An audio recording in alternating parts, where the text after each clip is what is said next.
সবাই জানেন যে আজকের আলোচনার বিষয় ছিল, যেটা আগেও আলোচিত হয়েছে, প্রধানমন্ত্রী কয় মেয়াদ পর্যন্ত দায়িত্ব পালন করতে পারবেন। এ বিষয়ে যে প্রস্তাব ছিল, প্রধানমন্ত্রী সর্বোচ্চ 2 বার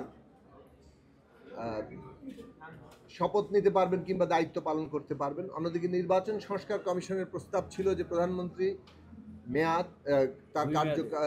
প্রধানমন্ত্রী 2 মেয়াদে দায়িত্ব পালন করতে পারবেন কিংবা তার এই প্রধানমন্ত্রী হওয়ার সুযোগ 2 মেয়াদে সীমিত করার বিষয়ে। বার এবং মেয়াদ নিয়ে একটা সমস্যার জায়গা তৈরি হয়েছে। মেয়াদ বলতে তো পূর্ণ 5 বছরের একটা জায়গা বোঝায়, অথবা সংসদ যতদিন আছে বোঝায়। আর 2 বার বলতে যেভাবে একই মেয়াদের মধ্যে 2 বার হতে পারে, এই রকম একটা সমস্যার জায়গা থেকে আলোচনাটা এসেছিল যে এখানে প্রস্তাব এসেছিল যে প্রধানমন্ত্রীর মেয়াদকাল এক জীবনের সর্বোচ্চ একটা বছর দিয়ে ঠিক করা, এবং এই বিষয়ে আসলে সর্বোচ্চ 10 বছর একজন ব্যক্তি তার জীবৎকালে প্রধানমন্ত্রীর দায়িত্ব পালন করতে পারেন, এই প্রস্তাব সর্বশেষ এসেছে। এই প্রস্তাব আসার পরে আমরা প্রস্তাব করেছি যে আমরা কিছুটা পারস্পরিক আলোচনার জন্য সময় নেই, এবং সেই সময় দেওয়া হয়েছে। ঐকমত্য কমিশন সেটা অনুমোদন করেছেন। পরস্পর রাজনৈতিক দলগুলো আলাপ আলোচনা করেছে, এবং আলাপ আলোচনার পরে যখন আবার আলোচনা শুরু হয়েছে, সেখানে অধিকাংশ রাজনৈতিক দল, 3টি দল বাদে অধিকাংশ রাজনৈতিক দল এই বিষয়ে একমত হয়েছে যে সর্বোচ্চ 10 বছর একজন ব্যক্তি তার জীবনকালে প্রধানমন্ত্রীর দায়িত্ব পালন করতে পারবেন।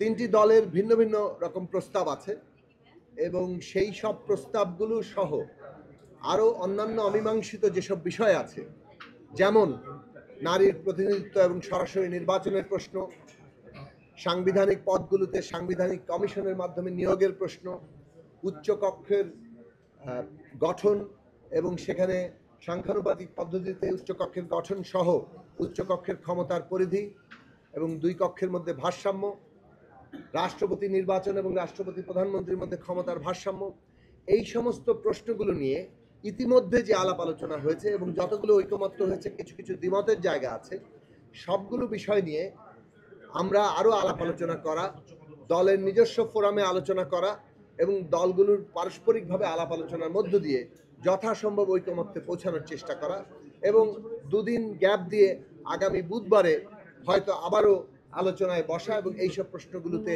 চূড়ান্ত সিদ্ধান্তের জায়গায় আসা, সেই বিষয়ে আসার জন্য এক ধরনের সিদ্ধান্ত হয়েছে।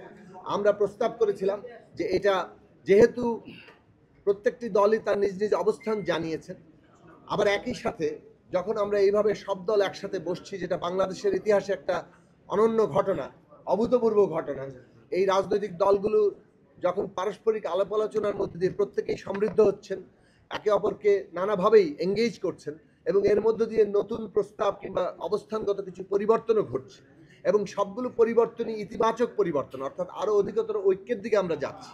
কাজেই আমাদের একেবারে তাড়াহুড়া না করে, কারণ মূল প্রশ্নগুলো এই ক্ষমতার কাঠামো নিয়ে, এবং সেই সব প্রশ্নে যদি আমরা আরও বেশি ঐক্যমত আসতে পারি, তাহলে বাংলাদেশের এই যে রাষ্ট্রের গণতান্ত্রিক পুনর্গঠন, এইটা আরও যথার্থভাবে এগিয়ে যাবে। এটা একটা ঐতিহাসিক কাজ।